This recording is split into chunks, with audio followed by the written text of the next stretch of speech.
दिन में मची भगदड़, रात में गायब हुए पंडित धीरेन्द्र कृष्ण शास्त्री। आधी रात को कहां चले गए बाबा बागेश्वर। मच गया हड़कंप, ना पुलिस को जानकारी, ना आयोजनकर्ता को कुछ पता चला।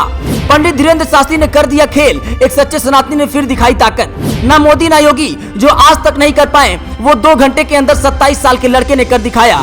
दुनिया देख कर रह गई दंग, भाईजान की उड़ गई रातों की नींद। पहली बार पंडित धीरेन्द्र कृष्ण शास्त्री लाखों लोगों के सामने करेंगे बड़ा ऐलान। 200 बीघा जमीन पर रचेंगे इतिहास, दिल से बोलो जय बागेश्वर। इधर पंडित धीरेन्द्र कृष्ण शास्त्री के कथा में आने के लिए योगी तैयारी कर रहे थे, उधर पंडित धीरेन्द्र कृष्ण शास्त्री ने आधी रात को कुछ ऐसा कर दिया जिसे देखकर चारों तरफ हड़कंप मच गया।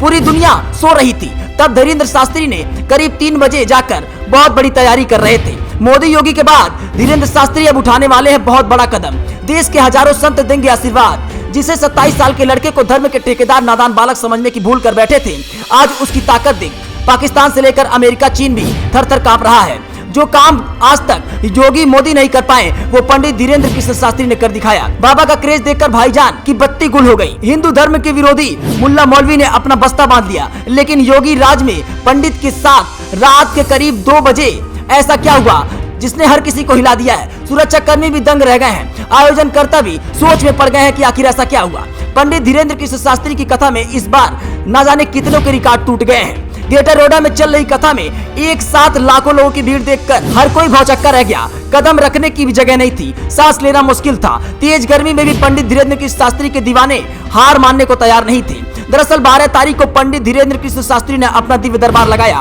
और 12 बजे तक अनुमान के मुताबिक 5 लाख से ज्यादा लोग वहां पहुंच गए, जिसके चलते 200 बीघा जमीन में भी कहीं कदम रखने की जगह नहीं थी। भीड़ बेकाबू होने लगी तो जवानों ने मोर्चा संभाला, फौरन वीआईपी पास, मीडिया एंट्री को बंद कर दिया, लेकिन इसके बाद भी बात नहीं बनी। पूरा देश इतनी तगड़ी भीड़ देखकर हैरान था, दंग था। धर्म के ठेकेदारों की आंखें फटी की फटी रह गई थी। सियासतदान सोच में पड़ गए थे। बाबा का पागलपन तो हर किसी के सर पर नाच रहा था। आखिर में पुलिस बाबा के मंच पर पहुंची, पंडित धीरेन्द्र कृष्ण शास्त्री से दिव्य दरबार रद्द करने की अपील कर दी, जिसके बाद बाबा ने दीवानों से अपील की कि घर पर रहकर सुने और रद्द कर दिया। वही लोग सोच रहे थे कि महाराज आराम कर रहे हैं, लेकिन 27 साल के लड़के के दिमाग में कुछ और ही चल रहा था। धीरेन्द्र कृष्ण शास्त्री आधी रात को मनोज तिवारी के साथ मथुरा निकल गए और इसकी जानकारी ना आयोजनकर्ता को थी और ना ही सुरक्षा कर्मियों को। किसी को इस बात की भनक भी नहीं थी। पंडित धीरेन्द्र कृष्ण शास्त्री रात तकरीबन 1:30 बजे अचानक मथुरा पहुंचे, इसकी सूचना किसी को नहीं थी। मथुरा पहुंचकर सबसे पहले धीरेन्द्र कृष्ण शास्त्री बरसाने पहुंचे और वहां ब्रिज के